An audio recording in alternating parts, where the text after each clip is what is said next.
Welcome to River City Plus. It's the show after the show, and I'm continuing the conversation we started on live with Sarah from Summa Salts, and Kim from Lola Farms. And so Sarah, she turned me on to a new way to enjoy Swiss chard, made it all creamy and stuff. So I don't know if you can see that, but it's all nice and purple. Beautiful purple color. It's all from the stems. Yeah, it's from the stems. And then Kim, she was talking about, we started a little discussion. She does all things pork, and I am here for it. So really quick, we had the discussion there, but for those that don't know what Lola Farms is, break it down. So we are a relatively local farm. We're about an hour from Jacksonville. We do the markets over here at Ram and Jack Russell Park on the weekends. We focus on raising rare heritage breeds on our farm. They are known for their quality of pork. A lot of marbleization within the meat itself, so when you cook it, it really renders down into a beautiful product.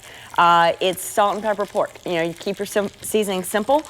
Which is why we love working with Sarah, because she's got all the flavors you could ever want in her sea salts. I don't know if they could hear me chewing during your whole conversation. I was listening to myself. So she cooked a little pork chop earlier, and so she's cooking this out over here, but I'm just like, I'm just gonna sit over here and enjoy. So yeah, something to consider if you don't know about Summa Salts. Flavored salt, who knew that was a thing? Mm-hmm. So I just knew like, Himalayan and then sea salt, and then Sarah's like, let me blow your mind. So your salts are flavored. Yeah, and they're all made with herbs and peppers. We grow our local source, so we always have new flavors. We put vampire killer on all of your stuff today, which is our garlic salt. So we use like the big bagged brine for the brining of the chop, and then I use the vampire killer grinder on your Swiss chard. But that's how you got that garlicky taste in all of your food you're eating right there. So let's talk about brining, because I know that's an integral part about prepping your meat, whether it's chicken, pork, whatever. Mm-hmm. And so a lot of times I've done it, and then I get through and I'm like, maybe I didn't season it enough. So how much salt or whatever are you supposed to add for brining to make sure that it seasons all the way through? And how long do I let it sit? So good questions. Typically I'm running late on making dinner at home, so I usually do a short brine with my stuff. But you can actually dry brine your pork chops, poultry, whatever you're doing, anywhere from like 30 minutes prior to getting it on the stove to 24 hours in the refrigerator. So obviously the longer you brine it, you're gonna have that more intense flavor. So when it comes to brining, is that with the water or is that just rubbing it and letting it? The dry brine is gonna be a rub. Mm-hmm. You know, you rub it down, and what that's gonna do is really help create a juicy meat product without diluting the flavor. So where you can do a wet brine, but you're gonna lose some of that pork flavor or chicken flavor in that water that it's sitting in. So that's the beauty of a dry brine. So when is a good time to use one over the other, or just preference? I think it's preference. Mm-hmm. Me, I'm a dry briner. Yeah. We're lazy cooks, me and Kim. We like to make it as easy as possible. That's why everything you're seeing here is just a couple ingredients. There's salt, there's pork, there's Swiss chard, there's cream. That's it. So it's just way simpler to toss it on there, let it come to room temperature too. That's one of the other like hacks to cooking meat properly at home. So I will salt it and let it come to room temp, all in the same, especially steaks or big chops like this. And then once it's at room temperature, it's probably brined up enough. So after you've brined it, cooked it and all that, what about resting on the other side? So or do we just go right in? No. I'm trying to enhance my diet. My plating is suspect, but but talking about what you were saying with the, you're like, I just use these 3 or 4 ingredients. That's pretty major, because a lot of us over to like saturate. I was telling somebody when I used to make steak, I'd like put Worcestershire and all these other stuff on there, and it would be fun.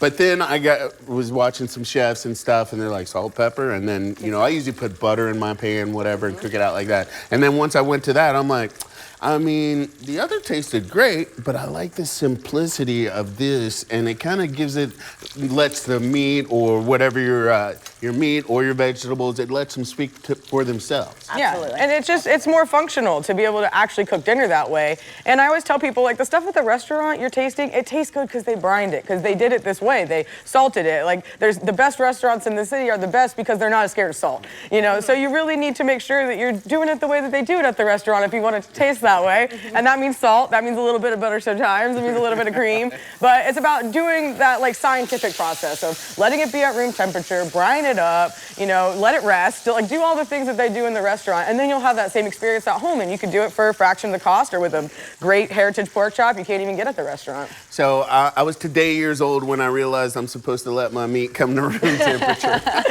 Well, it's just like, it's shocking, right, to the meat to not have it be at that, like a little bit closer to what the pan is. And that, sometimes you get like that raw middle and overcooked outside situation. That's like from that, because, you know, the outside maybe has like cooked real fast, but the inside's like maybe still cold. So even, you know, like half frozen stuff still, like that's why you have those problems, because the meat, if it's all at one temp, once you put it in the pan, it gets that real good caramelization, but it's still a little tender and pink in the middle, so. I like it, I like it. So let's talk about collaboration. So you guys, I figure you met at RAM, so they're always out at Riverside Arts Market, Atlantic Beach Farmers Market. Yeah. So what I find cool about the local vendors here is you guys meet up, and it's not like a major competition. I mean, yeah, you guys have things that are together, but even still, you can have somebody that's doing something maybe the same, maybe a little different, but you guys support each other in so many different ways. So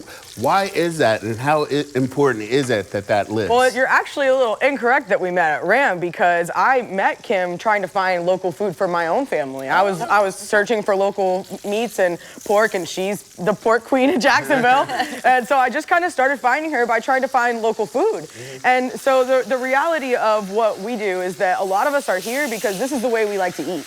And we can't exist alone. She can't sell pork without salt. I can't sell salt without pork and vegetables. And we all have to be able to be functional for our market to really be well-rounded. And our competition is not each other. Our competition is corporations and large corporate farms and industrial farms and things like that. We are only each other's best asset and ally, and that's true for all the farmers at both farmers markets that we attend. Now, you know how they say, like, you get local honey and stuff and that, so does that trail for the same with, like, your meats and stuff? Absolutely. Little honey sauce, little honey apple topping on top of the chop. Like, you know how they're like, you get local honey and it gives you the allergens or whatever, so I don't know if that translates. I'm a believer that, especially in today's day and age, being best friends with your farmer will get you a long way. Knowing where your meat comes from, knowing how it was raised, you know, the humane practices that are used. You know, it takes us about a year to raise our animals up to processing size. So they spend a lot of time out on pasture, living their best lives. So really getting to know who is putting that product on your plate. Well, and so you can feel confident about what you're eating and enjoy what you're eating, and connecting with that process again. We're so disconnected from where our meats come from these days, and it's we need to bring that back. We need to bring that back. We really need to talk face-to-face, be on first name basis with your farmer, come to the markets and support the vendors that are out there, because we're all out there doing what we love because we're passionate about it. But that's our store. That's where we go. That's how we promote each other. And, but that's how we eat. We really eat each other's food all the time. Absolutely. Well, I mean, we're talking about all that. So, you know, we're talking about the pork queen. So we've got pork chops. That means some sausages. And what did you say you had pork tenderloin the other? So, well, that is a special gift because I do know my farmer by the first name basis. So I got a really wonderful gift at the holidays from her of a pork tenderloin. But she sells lots of sausages, and andouille sausage and maple sausage. The hot breakfast sausage is a staple around our house. So any kind of sausage. The bratwurst burgers is one of the things of hers that people do that face. Yeah, every time I talk about the bratwurst, look at that face. Yeah, the bratwurst burgers are a real big hit that she has. So there's just all kinds of, and that's what I tell people. I was talking recently to somebody. I was like, "There's all the things you're missing in a grocery store too. Like you don't have watermelon radishes. There aren't heritage pork chops. You can't even get these things in the grocery store. It's impossible. So the food at the market is unique.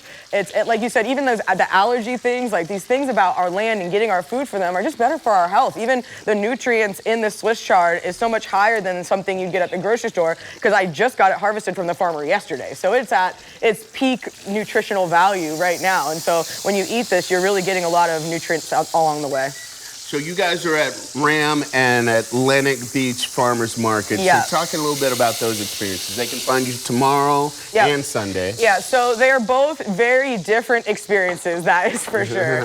Riverside Arts Market, if you have not been, is the largest arts farmers market. It is on every single list of best things to do in Jacksonville. So if you have not experienced the experience of Riverside Arts Market, you have to do it.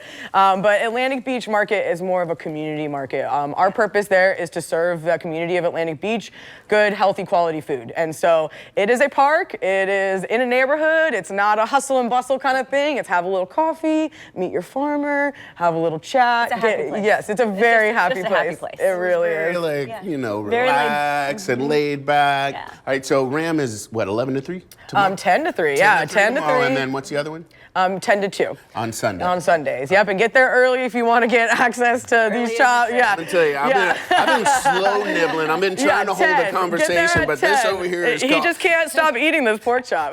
We've got the newbies over here, and they're like, Rance, are you going to share? And I'm like, yeah. She brought plenty. She brought plenty. Back in the day, I probably would have housed them. All right, so let's say they don't catch you out at Ram, they can connect with you how? Socials and all of that? Yeah, Yes, for sure. Absolutely. So do you want to give your social? Yeah, so you can find us on Instagram at Lola Farms, and then also our website, lolafarms.com. And mine is Summa Salts, Summa Salts. You can get me on Instagram to learn about all of these local food makers, or my website, Summa Salts, to buy the salts. you are a big purveyor and letting people know these salts are expansive. There's so many different flavors. I got them, and half the time I'm like, I don't know what we're doing. We're just gonna see what happens. Put it on everything. Put it on everything. Tell you, this pork chop, what? My Friday is fire. And that's a vampire? That's what's on there. Vampire That's why killer. it's so good. Yeah, so, all right, gang. So you guys have a great weekend. There's a lot popping off. We hope you guys stay safe. And, oh, gosh, all the flavors and aromatics are hitting me. Like, go eat. We will see you Monday for more River City Plus, and, of course, at 9:30 for River City Live.